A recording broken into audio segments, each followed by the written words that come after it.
Yeah, we can. All right. Welcome back to or third installment now of the Moderately Educated News Network, where we will be covering the endorsement given to Trump by Tulsi Gabbard, as well as Mark Zuckerberg's recent statements regarding pressure from the Biden administration and the censorship of certain posts and content on Meta. Well, his various platforms that he owns. So without further ado, we can get right into it. Um, Steph, as I am presuming you're the most informed when it comes to the Tulsi Gabbard situation, I would kind of delegate that initial framing to you, Yeah. if you would like to take it away. Okay. So for those of you who don't know, Tulsi Gabbard is a or was a lifelong Democrat. Um, just like RFK, right? She actually was a senator. I know people are gonna be like, oh, a white woman endorsed Trump. No, she's actually Hawaiian.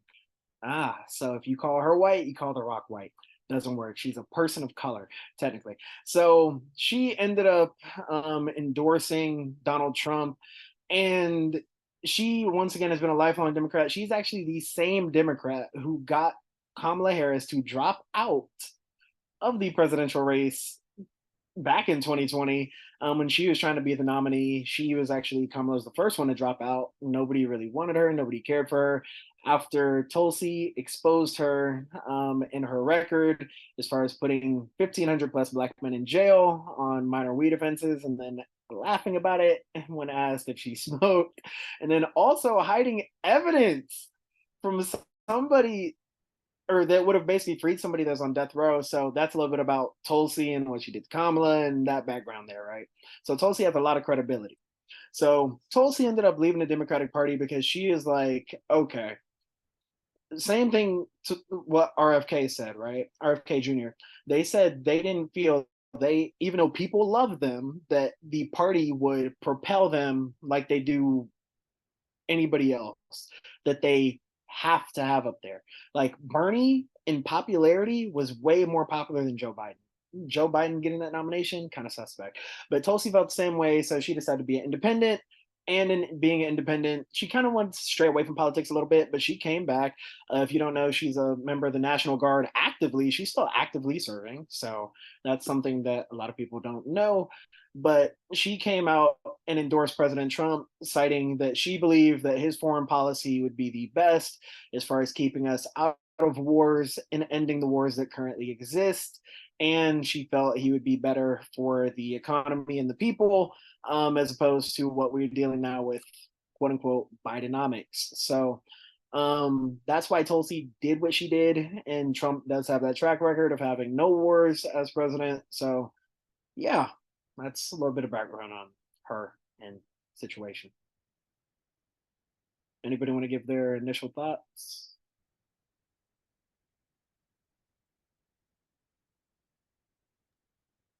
Sure. Um, yeah. Well, when it comes to Kamala dropping out in previous primaries and things of that nature. I will say she is a bit of an extreme candidate, a little bit far left leaning. That's why I think was more than likely a more appropriate choice to be the DNC's like candidate and primary candidate that they backed because he is a little bit more middle of the road, especially when compared to Kamala.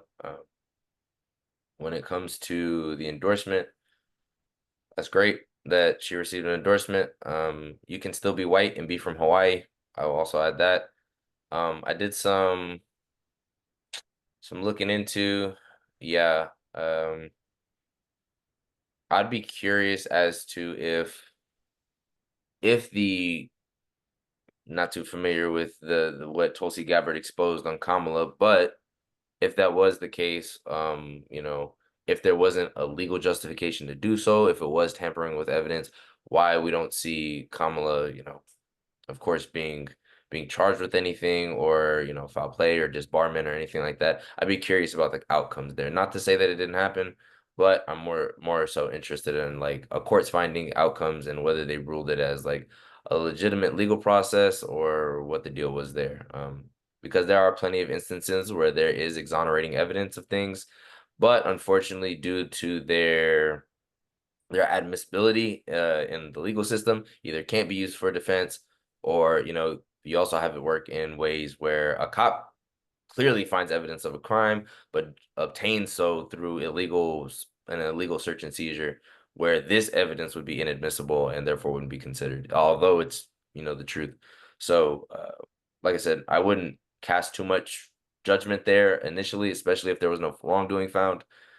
Um, let's see. Um, yeah, I would kind of say that that's really all there is to say there. I can't speak too much about the endorsement or anything else, so pass it off to anybody else that feels would like to speak on the issue.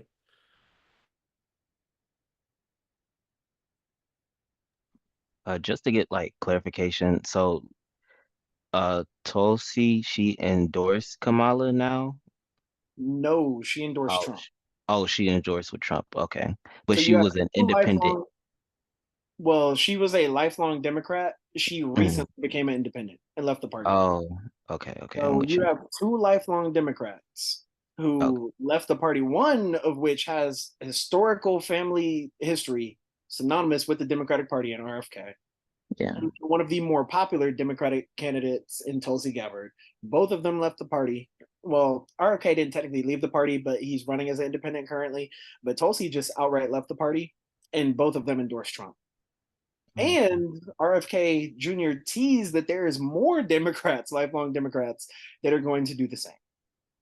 And keep in mind that Trump is a lifelong Democrat himself as well. So, interesting. Yeah. yeah. And as far as Tulsi as a candidate, when Tulsi was a Democratic candidate, she's somebody who I personally said, I said Tulsi or Andrew Yang are two Democrats that I would actually vote for. I've said that numerous times. So in terms of being consistent, those people I believe are way more moderate, way more balanced in their views and their economic policies and their foreign policies that would actually keep America safe and not have us in a bunch of wars or not have wars start worldwide in general.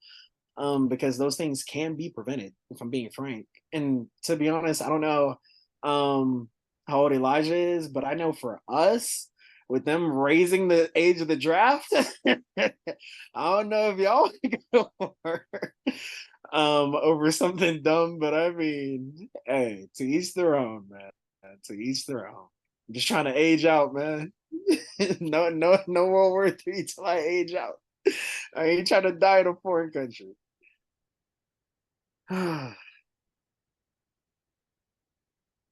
But yeah, I mean, if no one has anything else on Tulsi, I would love to show the video where she absolutely destroyed Kamala and literally made her quit the next 2 days, within the next 2 days. But uh, I'll probably just put it in the video, like when X posts it, I can probably add it in the video, and then we can go from there.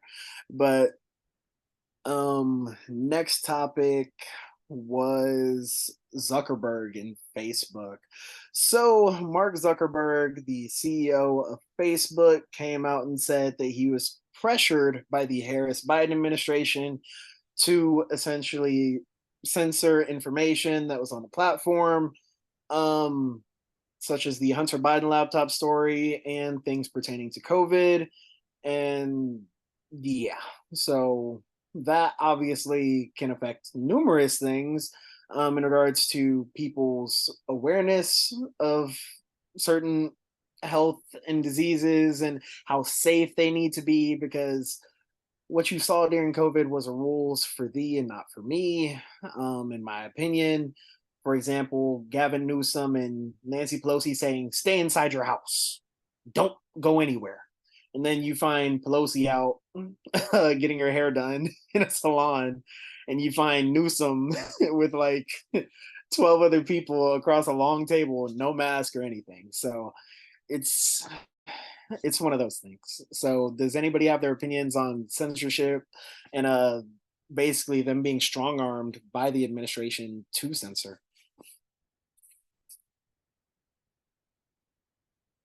Sure. Yeah. My initial thoughts. Well, I don't know. Are you familiar with the Twitter files that were released regarding Yes. similar? Yeah. So there was requests from the Biden administration to remove things regarding Hunter Biden's laptop, most notably pictures of Hunter Biden's dick that probably isn't appropriate when you have something like that leaked on the internet. So of course, I think a request to have that censored and removed from the platform is reasonable. Ultimately, that decision does lie on the private industry itself. I would like to also note that while that is a seemingly reasonable request, uh, that Trump had some was also found in those Twitter files asking for certain tweets to be removed about him because, quote, they hurt his feelings. I think a famous comedian mentioned some stuff about him that he didn't like or deem as appropriate and attempted to have them censored. Although this rhetoric or joke or whatever it was, while seemingly not inappropriate, he would still like it removed. So if you ask me like about censorship and between the two, I feel like one request is much more reasonable versus another. And then as it applies to COVID, I believe we saw probably the peak amounts of misinformation regarding the vaccine, potential treatments, and a whole slew of just wrong information. And in my opinion, misinformation is extremely dangerous and detrimental to society.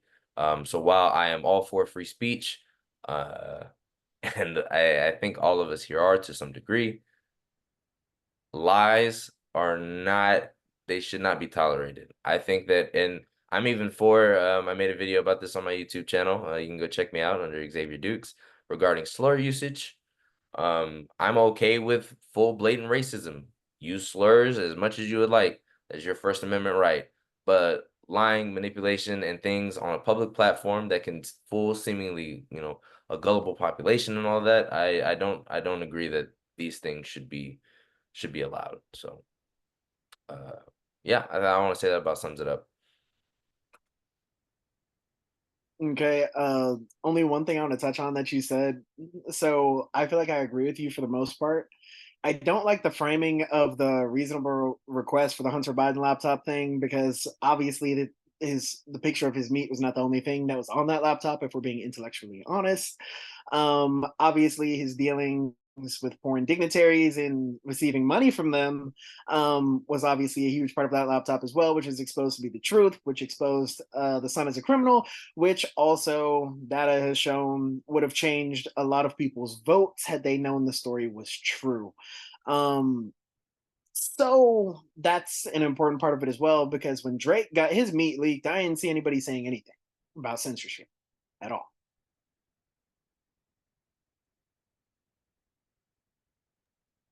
Yeah, so who's to say that Drake did not submit a request? I'd be curious if he did. And if he didn't, I mean, with a fucking anaconda like that, I mean, goddamn, are you really mad if your dick's out there? I wouldn't think so. Fair Or it enough. may You not be looked as at big it. of an You looked issue. at Um, I don't know, but so I've heard. Um, it. yeah. What else? Oh, there was a part of the inspiration behind removing other content regarding the Hunter Biden laptop, was that in with the slew of misinformation that plagued the 2016 election, it was initially written off and deemed as more disinformation campaign against the Bidens. That being said, I don't believe that, to my knowledge, correct me if I'm wrong, Hunter Biden wasn't found criminally liable for those dealings. They all were above the table. He was convicted on lying on a federal form for a firearm. That, to my knowledge, is his only charge. Correct me if I'm wrong there, though. Um, let's see what else. Not to mention, yeah, Biden was later found innocent, acquitted of all charges, no wrongdoing, uh, in regards to whatever foreign dealings his son and seemingly family were involved in.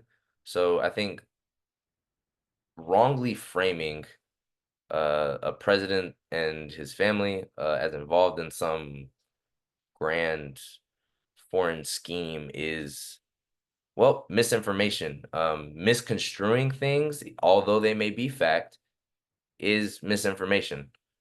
So I would probably second that, and I would double down on that and say we need to release the full story and the truth behind things, not just that stuff happens. So I would agree with that for the most part, right? The only issue is, right, is that we have the audio of the phone calls that he made to said dignitaries. And he was using his dad, being the president, as or vice president, as leverage to strong arm people, which is something that you should not be able to do under any circumstance. Now, is that something that he got convicted of ultimately? No. Is that something that's a major red flag for the American people? Unequivocally, So when yes. you framed him as a criminal, that was incorrect, right? I mean, technically, he is a criminal. I mean, But in regards to his foreign dealings, right? That was the main issue. his Was foreign dealings, you should not be able to use the big man, aka Joe Biden, as he said on the phone call, you should not be able to use his name as weight to push your dealings and say, "Oh, the big man's going to get this done for you if you give me this money." You should not be able to do that. That's basically yeah, bribery. yeah. Now, I would agree to an extent to say yeah, that's probably like inappropriate practice for sure. But completely unethical at the very least, and that's something where you have somebody that's the vice president, the second in command in our country. That is, I don't know how that's not a crime in my opinion, but I mean, at the end of the day, it's like you want to convict Trump with 78 felonies and Hunter Biden with 3 over a gun, but not anything in regards to strong arming other places like that. Like they tried to say that Trump did, which they tried to say that he did that, which he did not. But I mean, when Hunter does it, we're not gonna pursue charges on that. And then the FBI, that's another point that you brought up earlier. The FBI said it was Russian misinformation. Zuckerberg literally said that today. He echoed that. The Federal Bureau of Investigations in the United States that knew it was not Russian disinformation. They said you need to remove this story because it's Russian disinformation. This is not China. You do not get to censor things that you don't like or that does not please your candidate because they don't like them or they don't want them out. That's insane. And I agree with you on people being able to say whatever they want, including racist. It's First Amendment. Like, if you don't get your feelings hurt, don't be on social media. At the end of the day, at least you'll know that person's a freaking racist instead of them being a closet racist. Elijah Solo. So, with all the information that came out about Zuckerberg explaining the like use of censoring, is did he like what is like the next steps? Did he like talk about anything that he was gonna do next? Like, is he not gonna censor now, or like what is he gonna do? You know, going forward, especially with the election coming up, like, and I mean just in general. He Was there said, anything? "Oh my bad, finish." No, oh no, I just wanted to know was like there anything like was there any resolution that he plans on doing from that? I was gonna ask something along the similar lines. Like, what are the regulations? Whether that be, are there plans for like any future government regulations to come out, or is that just all on Zuckerberg?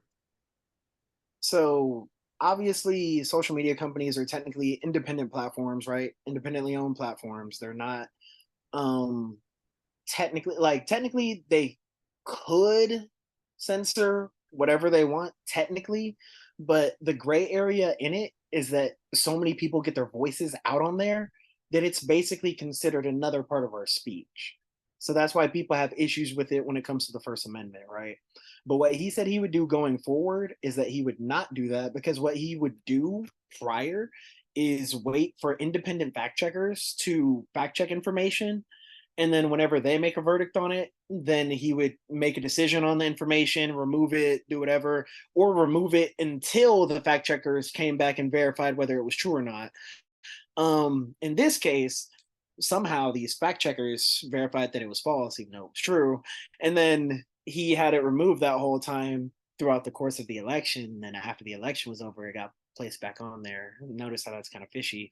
And keep in mind, this didn't only happen with Facebook, it also happened with Twitter. Elon exposed that after he bought it. So it's all the social media companies, really. But he said essentially, they're not going to wait for fact checkers to do anything. They're not going to remove anything. They're going to try to be as neutral as possible, because they even admitted that they seem left leaning for acquiescing to the, he used the word specifically, pressure from the Harris Biden administration. And he said that's something that would never happen again, quote unquote.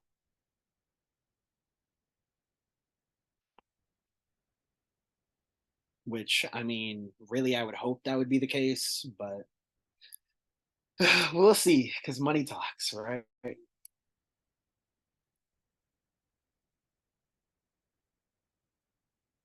X, your thoughts on his next steps? Yeah, I would be curious. I would love to see, kind of like on some Twitter files, if we could see exactly what pressure means. Whether that was, to stop certain types of public funding that I'm not even sure they would receive, or whatever the deal is. What qualifies as pressure in this regard? I believe, like the Twitter files, you know, when these things did occur, they were merely requests, and they, whatever these private institutions had ultimately had the final say in whether to honor these things or not. So yeah, I'd just be curious about that. In terms of moving forward with the future of censorship, I think the government should be able to make requests. Largely, I think that the onus falls on the private business, and again, what you deem as appropriate free speech, and as long as that doesn't infringe on any, uh, your speech isn't damaging and breaking any pre-existing law, then by all means, go ahead, say what you got to say. Uh, yeah. Cool. Does anybody have any topics, questions, comments, concerns uh that's going on modern day that they want to talk about?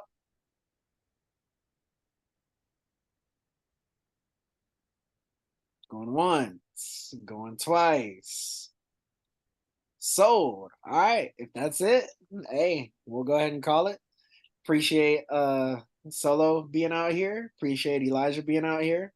Hopefully you guys are able to learn something. Definitely learn something from everybody here. And definitely appreciated hearing y'all's voices and opinions for sure.